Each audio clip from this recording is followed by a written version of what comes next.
I've been in the investment business 22 years, or before I made the decision to do Elevation, and all of that had been focused on classic technology, semiconductors, software, hardware, components. And by 1999, it was very obvious that the industry was doing a phase shift. We were moving from a world where the customer was the business community, large enterprises, to one where the focus was going to be on individuals. Once that shift took place, the thing that was really obvious was that individuals don't want semiconductors, and they don't want hard drives, they don't want PCs, they don't want software. They want solutions, they want outcomes. That fundamentally nobody has enough time. And as I looked around at areas of applied technology, I was looking for a place where we could have a big impact, and where, if you will, the thing that was missing would be something that an investment firm could provide. And media was perfect, because if you think about it, technology has liberated the audience. I mean, for years, we were all forced to watch whatever was on network television, or listen to what was on the radio, or read what was in our local newspaper. Because big media companies controlled distribution, they were able to control the assortment of things available to us. Technology's ended that. Now, as the audience, we control everything. In theory, those same technology forces should have liberated the creators of content, and it hasn't happened. What they're missing, of course, is capital. There is no permanent capital the creators have. They get their money from big media companies, and they do it project at a time. And the big media companies have been pretty smart, because what they do is every time they give you money, they lock you up for some long period of time afterwards. So these contractual encumbrances create a second problem. And then the third one, of course, is that traditionally creative people have relied on lawyers and business managers and agents to help them manage their business. And it turns out that those people may not have had the sophistication to handle this transition to a technology world. So the advice that people get is not very good. So with Elevation, we thought, wow, we can solve all three of those problems in a category where we can have a large impact on society. And the goal was to be involved in trusted brands, things that already exist. So this is not venture capital. This is about investing in existing businesses that are committed to the web and to technology as a constructive part of their future.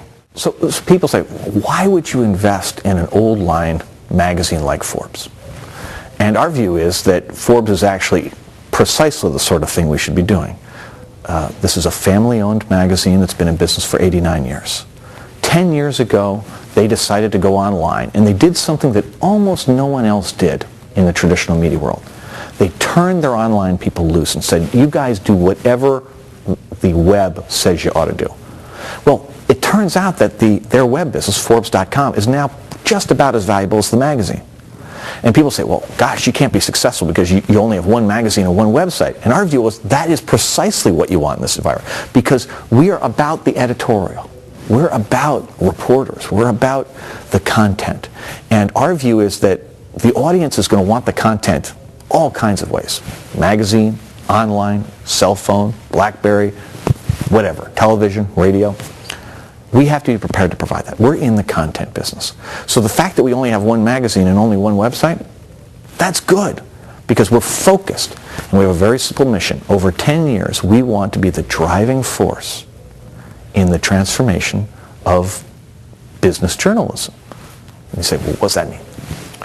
Well, to me, I start with the question, have you ever met anybody who has all the insight they need to run their business or to manage their personal investment portfolio? And of course, I never met anybody who had that, who believed they had. And I don't know that we can be the ones who do it, but we're starting from a great position. Forbes is the largest business magazine, and Forbes.com is the most successful editorial site in business on the web. The three portals are bigger, but all they do is aggregate commodity stuff, and they mix junk in with good stuff. So there's not a lot of insight there. Forbes does real editorial, 90% of which is original for the web. And it's a good start.